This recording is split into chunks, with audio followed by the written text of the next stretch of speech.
ரூபவாகினியின் செய்திகள். நான் ரஜினி ஆண்ட்ரூ. நான் ஏசிஎம் கலீல் ரஹ்மான். முதலில் தலைப்புச் செய்திகளை பார்ப்போம். மக்களுக்கு ஆகக்கூடிய அளவிலான சேவைகளை வழங்குவதற்கு அதிகாரிகள் அச்சமின்றி சரியான தீர்மானங்களை மேற்கொள்ள வேண்டும் என்று ஜனாதிபதி தெரிவிப்பு. எதிர்க்கட்சித் தலைவர் உட்பட குழுவினர் முன்னறிவித்தலின்றி யாழ்ப்பாணம் உயர் பாதுகாப்பு வலயத்துக்குள் பிரவேசிக்க எடுத்த முயற்சி முறியடிப்பு. இந்தியாவுக்கு வருகை தரும் இலங்கையர்கள் தொடர்பான பாதுகாப்புக்கு உறுதி தெரிவிப்பதாக இந்திய உயர் ஸ்தானிகர் அசோக் கே காந்த் தெரிவிப்பு. நாளாந்த மின்சாரத்தை வழங்குவதில் இலங்கை தெற்காசியாவில் முன்னணியில். பிரான்சில் வேலையற்றோரின் எண்ணிக்கை கடந்த மாதத்தில் அதிகரிப்பு. மக்களுக்கு ஆகக்கூடிய அளவிலான சேவைகளை வழங்குவதற்கு அதிகாரிகள் அச்சமில்லாமல் சரியான தீர்மானங்களை எடுக்க வேண்டும் என்று ஜனாதிபதி மஹிந்த ராஜபக்ஷ தெரிவித்துள்ளார். அவ்வாறான தீர்மானங்களை அரசு பெரிதும் வரவேற்கும் என்றும் ஜனாதிபதி குறிப்பிட்டார். நீர்ப்பாசன நீர்வள முகாமைத்துவ அமைச்சின் மீளாய்வு கூட்டத்தில் ஜனாதிபதி இதனை தெரிவித்தார். நீர்ப்பாசன முகாமைத்துவ பிரிவு, உமா ஓய கருத்திட்ட அலுவலகம், இலங்கை மகாவலி அபிவிருத்தி அதிகார சபை, நீர்வள சபை, பொறியியல் பணிகளுக்கான மத்திய ஆலோசனை பணியகம் என்பவற்றின் எதிர்கால திட்டங்கள் பற்றி இங்கு ஆராயப்பட்டது. நாடுகளுடன் கைச்சாத்திடப்பட்டுள்ள இருதரப்பு ஒப்பந்தங்களிலிருந்து உச்ச பயன்பெற நடவடிக்கை எடுக்க வேண்டும். முன்னர் இருந்தவர்கள் செய்த தவறுகளுக்கு தற்போது உள்ளவர்கள் பதிலளிக்க வேண்டியிருப்பதாகவும் அவர் குறிப்பிட்டார். மின்சாரம் இதற்கு சிறந்த உதாரணமாகும். தற்போது நடைமுறையில் இருக்கும் தெதிரு ஓயா, ரம்புக்கன் ஓயா திட்டங்களின் செயற்பாடுகள் இவ்வாண்டின் ஜூன் மற்றும் ஆகஸ்ட் மாதங்களில் ஆரம்பமாகும். கணக்காய்வு சிபார்சுகளை நடைமுறைப்படுத்தல், நீர்நிலைகளுக்கு அருகிலுள்ள பாதுகாப்பு பிரதேசங்களில் கட்டட நிர்மாண பணிகளை தடுத்தல், இலங்கையில் உள்ள நன்னீர் மீன்களை பாதுகாத்தல் போன்ற விடயங்கள் தொடர்பாகவும் ஆராயப்பட்டது. மக்களின் முறைப்பாடுகள் தொடர்பாகவும் அதிகாரிகளிடம் விளக்கம் கோரப்பட்டது. சில பத்திரிகை செய்திகள் சம்பந்தமாகவும் கவனம் செலுத்தப்பட்டது. அமைச்சர்களான நிமால் சிறிபால டி சில்வா, பசில் ராஜபக்ஷ, பிரதியமைச்சர் WP ஏகநாயக்க, பாராளுமன்ற உறுப்பினர் சரத் வீரசேகர, ஜனாதிபதியின் செயலாளர் லலித் வீரதுங்க, நீர்ப்பாசன அமைச்சின் செயலாளர் ஐவன் டி சில்வா ஆகியோரும் இதில் கலந்து கொண்டார்கள்.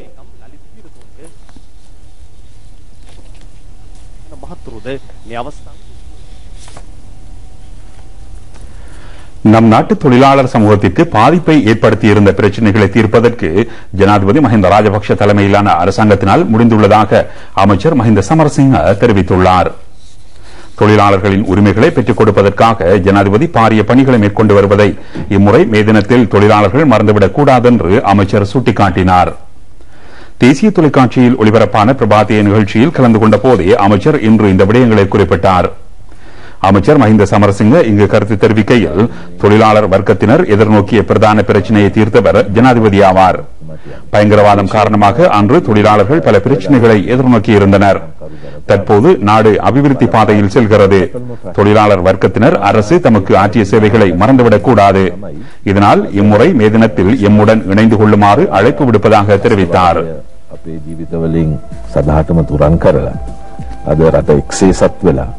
අද විශාල ආර්ථික වර්ධනයක්, විශාල ආර්ථික සංවර්ධනයක් ඇති කරන්න අපිට අවස්ථාව ලැබිලා තියෙන්නේ. ඒක අපි අමතක කරන්න හොඳ නෑ මේ දිනේ සමරන අවස්ථාවේ. ධනල්පතිතුමා අපේ රජයේ මේ කරලා තියෙන සේවය ඉතේ තියාගෙන අපිත් එක්ක එක්කහුව වෙන්න කියලා මම පළවෙනිදා. ஐக்கிய நாடுகள் மனித உரிமைகள் பேரவையில் இலங்கை பல இடையூறுகளை எதிர்நோக்கியதாகவும் அமைச்சர் மஹிந்த சமரசிங்க தெரிவித்தார்.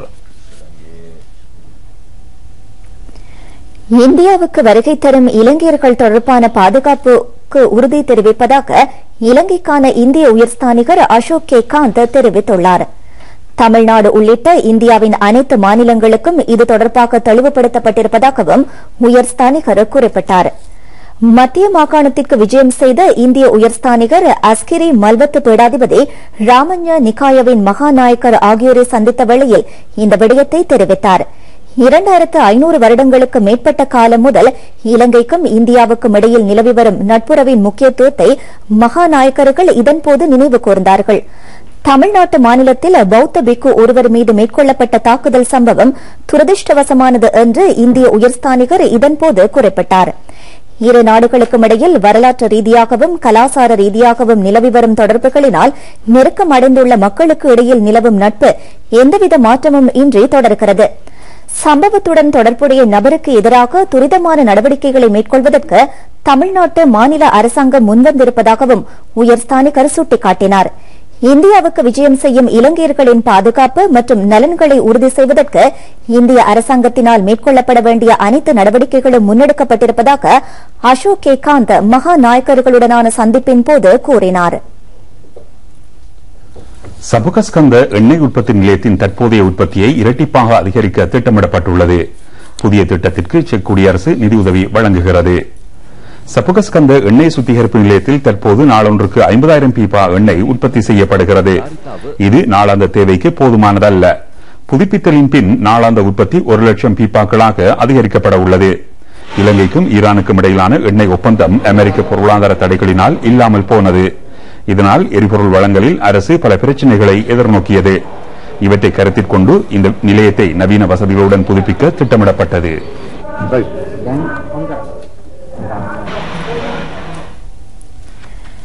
நாளாந்தம் மின்சாரத்தை வழங்குவதில் இலங்கை தெற்காசியாவின் ஏனைய நாடுகளை விட முன்னணியில் இருப்பதாக சர்வதேச ஆய்வு அறிக்கைகள் வெளிப்படுத்தியுள்ளன.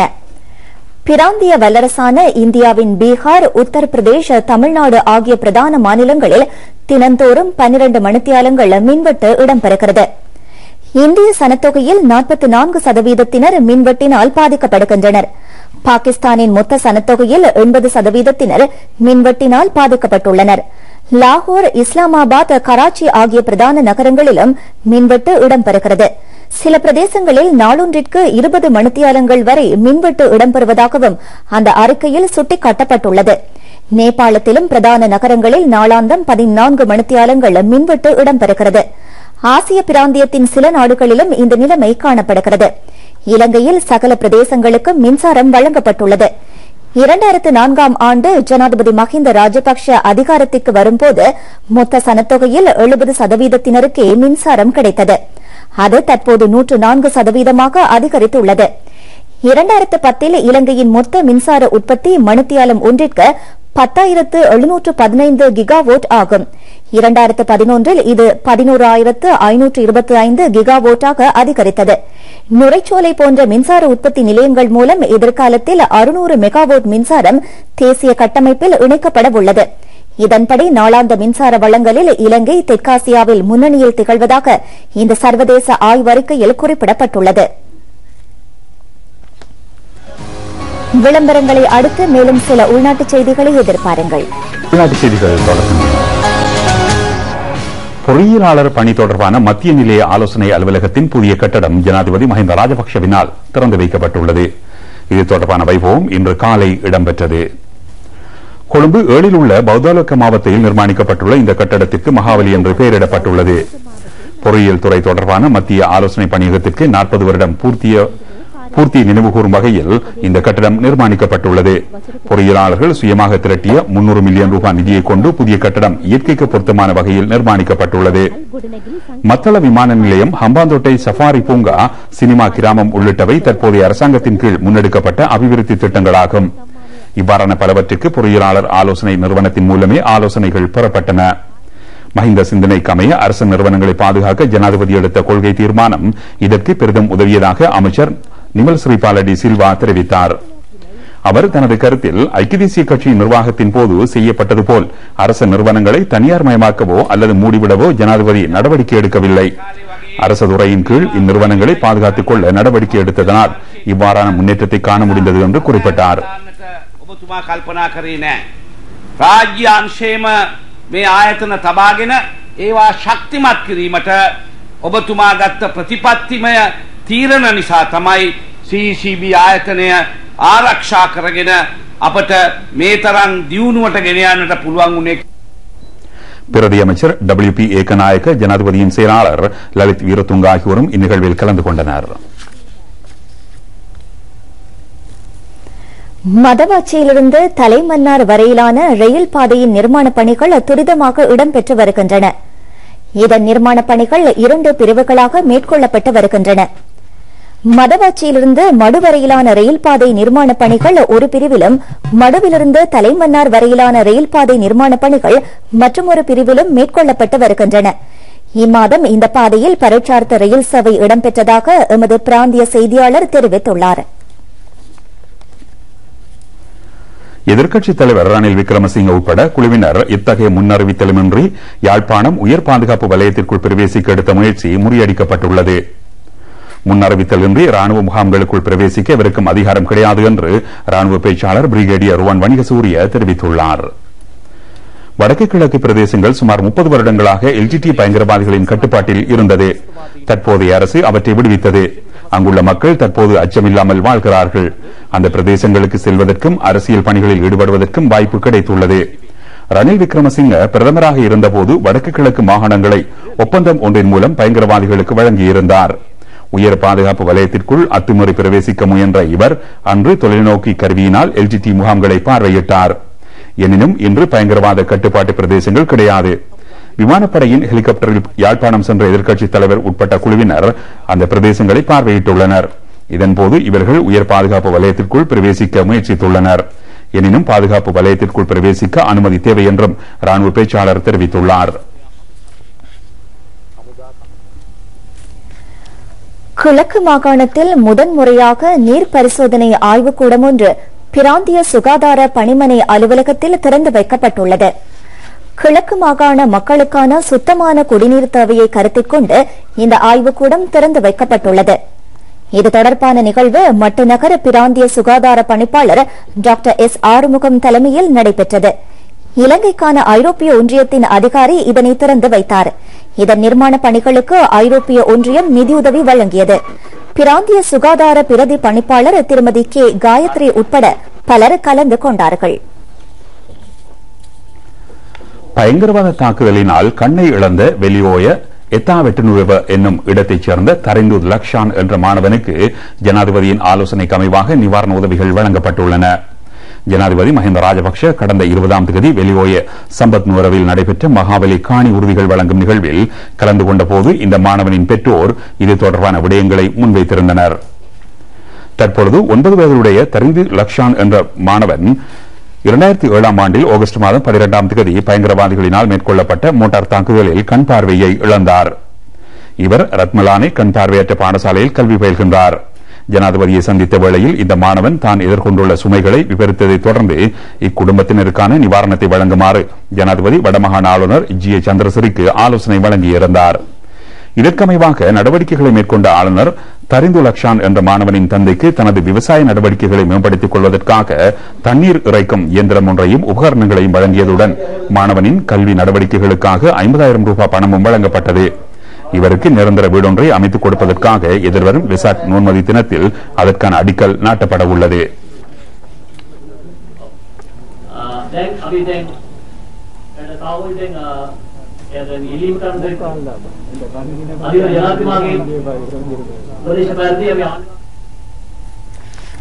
சவுதி அரேபியாவுக்கு வீட்டு பணிப்பெண் தொழிலுக்கு சென்ற இலங்கை யுவதியொருவர் அவரது எஜமானியினால் பெரும் துன்புறுத்தல்களுக்கு உள்ளாக்கப்பட்டுள்ளார். அக்கரைப்பற்று வேளாமரத்து வெளியைச் சேர்ந்த ஹுசைன் சித்தி ஷமிலா என்ற பெண்ணே இவ்வாறு துன்புறுத்தல்களுக்கு ஆளாகியுள்ளார். உடலில் பெரும் காயங்களுடன் நாடு திரும்பியுள்ள இவர் தற்போது அக்கரைப்பற்று ஆதார வைத்தியசாலையில் சிகிச்சை பெற்று வருகிறார்.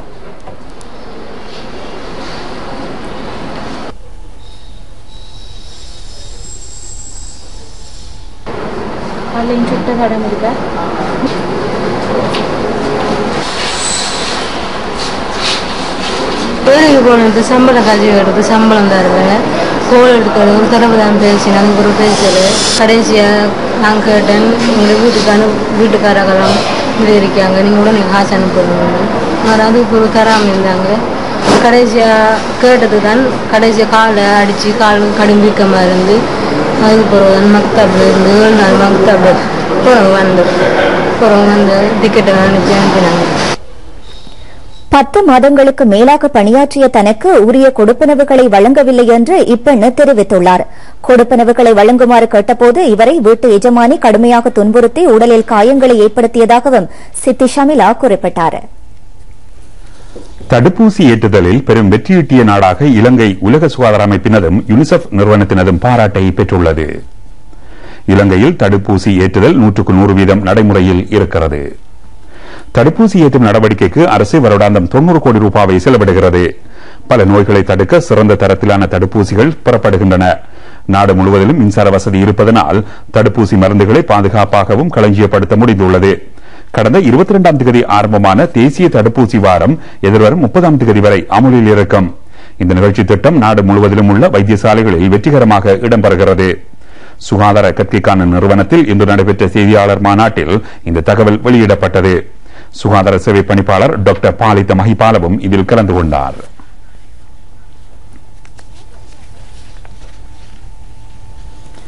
பௌத்த அறநெறி பரீட்சையில் சித்தி அடைந்தவர்களுக்கான சான்றிதழ் வழங்கும் நிகழ்வும் அஹதியாவின் வருடாந்த பரிசளிப்பு விழாவும் மருதமுனை ஷம்ஸ் மத்திய கல்லூரியில் நடைபெற்றன. இந்நிகழ்வுக்கு அஹதியா சம்மேளனத்தின் கல்முனை வலய தலைவர் ARM சுபைர் நமீமி தலைமை தாங்கினார். இந்நிகழ்வில் பிரதம அதிதியாக கலந்து கொண்ட கிழக்கு மாகாண அமைச்சர் MIA மன்சூர் சித்தி அடைந்தவர்களுக்கான சான்றிதழ்களை வழங்கினார். அஹதியா சம்மேளன செயலாளர் காரைதீவு ராணுவ பொறுப்பு அதிகாரி உள்ளிட்ட பலர் இந்நிகழ்வில் கலந்து கொண்டார்கள்.